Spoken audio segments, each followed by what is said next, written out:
नमस्कार, स्वागत है आपका। आप देख रहे हैं सी न्यूज भारत। मैं हूं आपके साथ इशिता। वक्त हो गया मध्य प्रदेश छत्तीसगढ़ बुलेटिन का। इस बुलेटिन में बात करेंगे डबरा की, जहां डंडे व बेल्ट से पीट पीट कर युवक को मौत के घाट उतारा। आगे बात होगी गरियाबंद की, जहां आजादी के बाद पहली बार कोई विधायक पहुंचा विशेष पिछड़ी भुंजिया जनजाति वनाचल ग्राम सुखरी डबरी में। खबर डबरा थाना क्षेत्र से है, जहां ग्राम फरसवानी में डंडे और बेल्ट से पीट पीट कर युवक को मौत के घाट उतार दिया गया। मृतक का नाम अशोक कुमार चंद्रा बताया जा रहा है। बता दें, मृतक कल अपने घर से दोपहर को फरसवानी अपनी पत्नी से मिलने के लिए निकला था। वहां अपने रिश्तेदार के घर पर रुका था। वहीं घर पहुंचकर अपनी पत्नी से मृतक युवक लड़ाई झगड़ा कर रहा था, जहां युवक को साले और उसके दोस्त ने मिलकर बेल्ट और डंडे से पीटा, जिससे उसकी मौत हो गई। वही घटना की सूचना मिलने पर डबरा पुलिस पहुंची और दोनों आरोपियों को गिरफ्तार कर लिया है। डबरा से सी न्यूज संवाददाता उमेश कुमार साहू की रिपोर्ट। ग्वालियर में राजा मानसिंह तोमर संगीत और कला विश्वविद्यालय के 6वें दीक्षांत समारोह में शामिल होने ग्वालियर पहुंचे मध्य प्रदेश के राज्यपाल मंगू भाई पटेल ने कहा कि संगीत हमेशा ही मन को भाता है। मनुष्य की हर उम्र में संगीत महत्वपूर्ण स्थान रखता है। वहीं आज रविवार को राजमाता विजय राजे सिंधिया कृषि विश्वविद्यालय में आयोजित हुए दीक्षांत समारोह की अध्यक्षता कबीर लोक भजन गायक पद्मश्री कालूराम बामनिया ने की। वहीं वरिष्ठ तबला वादक और शिक्षाविद प्रोफेसर किरण देशपांडे विशेष अतिथि के रूप में मंच को संबोधित करते हुए राज्यपाल मंगू भाई पटेल ने कहा कि राजा मानसिंह तोमर संगीत और कला विश्वविद्यालय भारतीय संगीत को प्रोत्साहित कर महत्वपूर्ण कार्य कर रहा है और उनके अनेक छात्रों ने संगीत के क्षेत्र में वहीं दीक्षांत समारोह में राज्यपाल मंगू भाई पटेल और पद्मश्री कालूराम बामनिया ने कुल 122 स्वर्ण पदक विद्यार्थियों को, इसके साथ ही अलग अलग संकाय की कुल 33 शोध उपाधियां भी प्रदान की गईं। ग्वालियर से सी न्यूज संवाददाता शिवम सिंह चौहान की रिपोर्ट। गरियाबंद जिला मुख्यालय से लगभग 50 किलोमीटर दूर वनांचल में स्थित है विशेष पिछड़ी भुंजिया जनजाति वनांचल ग्राम सुखरी डबरी, जो कोपेकसा पंचायत अंतर्गत आता है, जहां विशेष पिछड़ी भुंजिया जनजाति परिवार पिछले 50 वर्षों से निवासरत है। जहां आज़ादी के बाद आज तक कोई विधायक इस गांव तक नहीं पहुंचा था। मीडिया के यहां के कुछ मूलभूत समस्याओं का खबर प्रकाशन के बाद विधायक जनक ध्रुव यहां पहली बार एक विधायक के रूप में पहुंचे, जहां विधायक को अपने बीच देखते ही ग्रामीण उनसे मिलने दौड़ पड़े।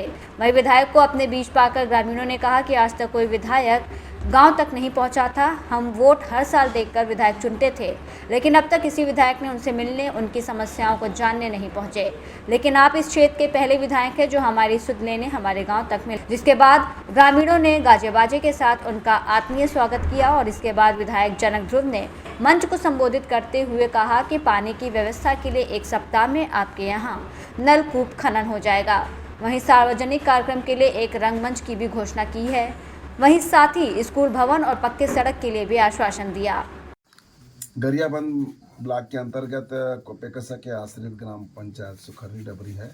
यहाँ पे लोगों का काफ़ी दिन से बुलाने का इंतज़ार कर रहे थे। निश्चित रूप से आज मुझे समय मिला है और पीपल छेड़ी होते इस सुखरी डबरी में आकर के यहाँ के सभी जनता के बीच बैठ करके यहाँ के माता बहन लोगों के साथ मिल करके यहाँ की समस्या को जानने की कोशिश किया।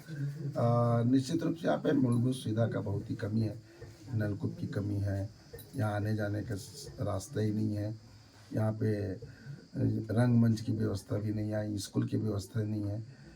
आने वाले दिनों में इनकी मूलभूत सुविधा को अधिक से अधिक प्रयास करेंगे और जो चूँकि घने जंगलों के बीच में घिरा हुआ है, आने जाने का बहुत ही कठिनाइयों का सामना करना पड़ता है। विभागीय अधिकारी से चर्चा करके आवागमन की समुचित व्यवस्था करेंगे और जहाँ रंगमंच नहीं है, जहाँ पे स्कूल की व्यवस्था नहीं है, जहाँ नलकूप की व्यवस्था नहीं है, उस पर भी त्वरित कार्रवाई करके समुचित व्यवस्था कराने का प्रयास करेंगे। गरियाबंद से सी न्यूज संवाददाता मनोज गोस्वामी की रिपोर्ट। भीषण गर्मी में पन्ना ट्रैफिक टीआई उनके हमराही स्टाफ लगातार ट्रैफिक व्यवस्था को सुधारने में लगे रहते हैं ताकि यातायात व्यवस्था ठीक तरह से बनी रहे। लेकिन जिसकी जिम्मेदारी है रेत के अवैध खनन और परिवहन को रोकने की, वो खनिज अधिकारी अपने एसी चैम्बर से बाहर नहीं निकलते। शहर के साथ साथ पूरे जिले में अवैध उत्खनन बेखौफ चल रहा है। पन्ना शहर में रेत मंडी के बजाय नगर में यहाँ वहाँ रेत से ओवरलोड ट्रैक्टर ट्रॉली तेज गति से रेत से ओवरलोड ट्रैक्टर ट्रॉली अन्य ऐसे वाहन जिनसे दुर्घटना की संभावना रहती है। उनके पन्ना नगर में प्रवेश पर प्रतिबंध लगाया गया है और इसके साथ ही कलेक्टर सुरेश कुमार के द्वारा कलेक्ट्रेट के पीछे रेत मंडी के लिए जहां निर्धारित की गई है और इसके बावजूद रेत कारोबारी नगर के अंदर यहां वहां रेत से लोड ट्रैक्टर ट्रॉली खड़े कर आवागमन बाधित कर रहे थे, जिसकी लगातार मिल रही सूचना और शिकायतों को गंभीरता से लेते हुए यातायात थाना टीआई नीलम लक्षकार के द्वारा आज पन्ना पहाड़ी खेरा मुख्य मार्ग पर खड़े 8 रेत से लोड ट्रैक्टर ट्रॉली जब्त कर एमबी एक्ट के तहत कार्रवाई करते हुए खनिज विभाग को सौंप दिया गया है। जैसा कि देखिए, आप और हम सभी लोग जानते हैं कि ट्रैक्टरों को शहर के अंदर चलने से कहीं न कहीं दुर्घटना की आशंका रहती थी। कोई भी अप्रिय घटना होने की संभावना रहती थी, जिसके चलते वरिष्ठ अधिकारियों द्वारा इन्हें शहर के बाहर इनका स्थान भी निर्धारित किया गया था, जिसमें बराबर समझाइश दी गई और कार्रवाई भी की गई थी।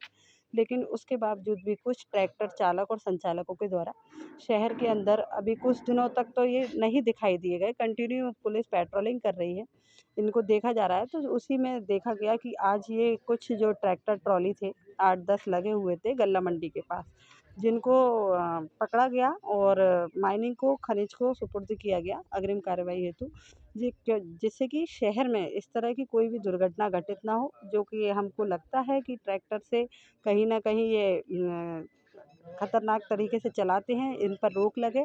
इसलिए मैं निवेदन करूंगी और बार बार मैं बता रही हूँ, जैसे कि प्रशासन पुलिस द्वारा बताया जा रहा है, ट्रैक्टर चालक संचालकों को ये अपील है, कृपया करके शहर के अंदर ऐसे वाहन ना चलाएं जिससे कोई भी अप्रिय घटना होने की संभावना हो।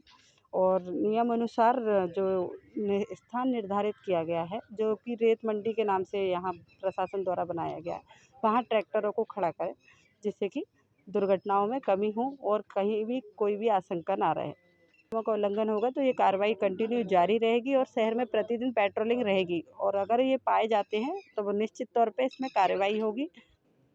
ये देखिए, अभी 8-9 ट्रैक्टर पकड़े हुए हैं, जो कि हमारे द्वारा माइनिंग को सुपुर्द कर दिए गए हैं। माइनिंग की कार्रवाई के बाद ये ट्रैफिक की एमवी एक्ट की कार्रवाई की जाएगी, उसके बाद ही इनको रिलीज किया जाएगा। पन्ना से सी न्यूज़ संवाददाता रीना सोनी की रिपोर्ट। खाद्य व्यापारियों को प्रशिक्षित करने के उद्देश्य से खाद्य सुरक्षा मानक प्राधिकरण FSSAI की फास्टैग योजना अंतर्गत आज रविवार को छतरपुर के एक निजी होटल में खाद्य सुरक्षा अधिकारी वेद प्रकाश चौबे के सहयोग से फास्टैग अधिकृत ट्रेनर हर्षवर्धन ताम्रकार एवं गोपाल सिंह राजपूत सहित भारतीय नाग जिला संयोजक द्वारा खाद्य व्यापारियों का खाद्य सुरक्षा प्रशिक्षण दिया गया।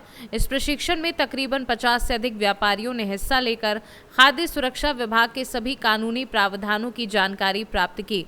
खाद्य सुरक्षा विभाग द्वारा अब संचालकों को खाद्य सुरक्षा सुपरवाइजर के रूप में एक बार ऑफलाइन ट्रेनिंग प्राप्त करने के निर्देश दिए गए हैं। ये ट्रेनिंग फास्टैग प्रोग्राम अरोमा शिक्षा सेवा समिति द्वारा प्रदान की गई।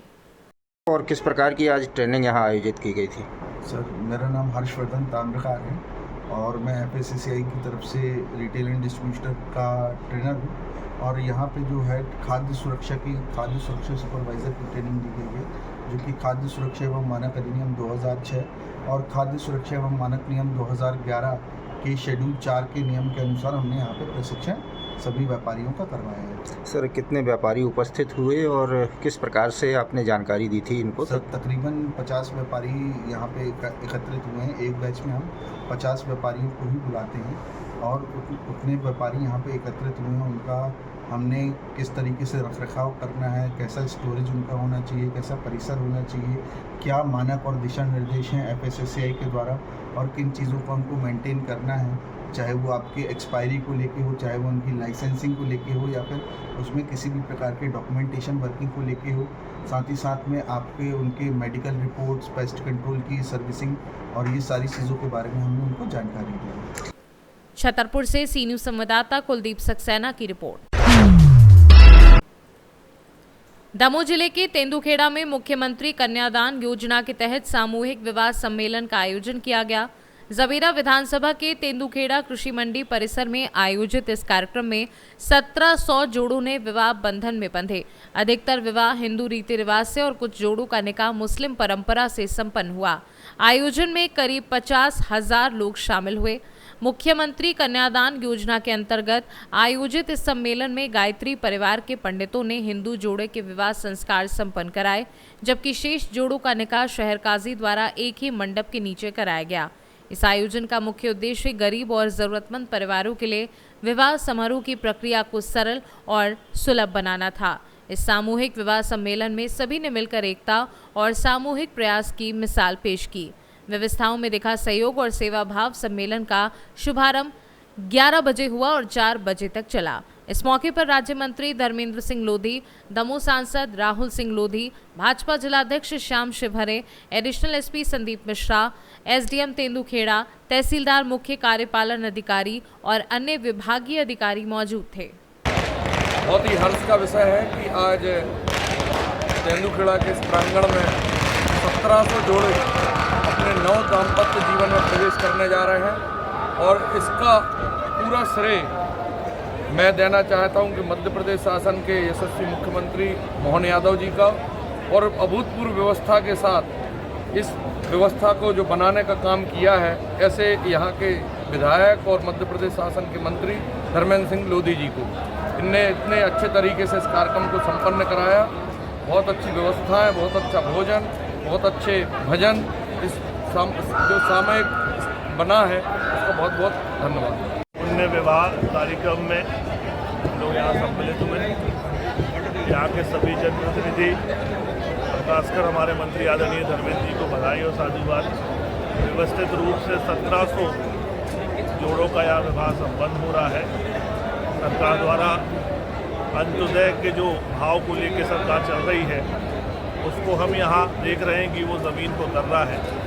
निश्चित इसके लिए मैं माननीय मोहन यादव जी को भी साधुवाद देता हूँ। और उनका जो विजन है कि अंत्योदय में अंतिम व्यक्ति कैसे समृद्ध हो, उसको हम लोग यहाँ साकार कर रहे हैं। और मैं पुनः जबेरा विधानसभा के सभी कार्यकर्तागण, अधिकारीगण और खासकर माननीय मंत्री जी को बधाई और साधुवाद देता हूँ कि ऐतिहासिक ये कार्यक्रम हो रहा है, 6वां है। और इसके बाद जबेरा में भी विवाह 14 मई को रखा गया है, उसके लिए भी मैं अभी से अग्रिम बधाई देता हूँ और सभी नए जोड़ों को बधाई और शुभकामनाएं देता हूँ। दमोह से सी न्यूज़ संवाददाता संतोष मोदी की रिपोर्ट। इस बुलेटिन में फिलहाल इतना ही। देश और दुनिया की तमाम बड़ी जानकारियों के लिए देखते रहिए सी न्यूज़ भारत।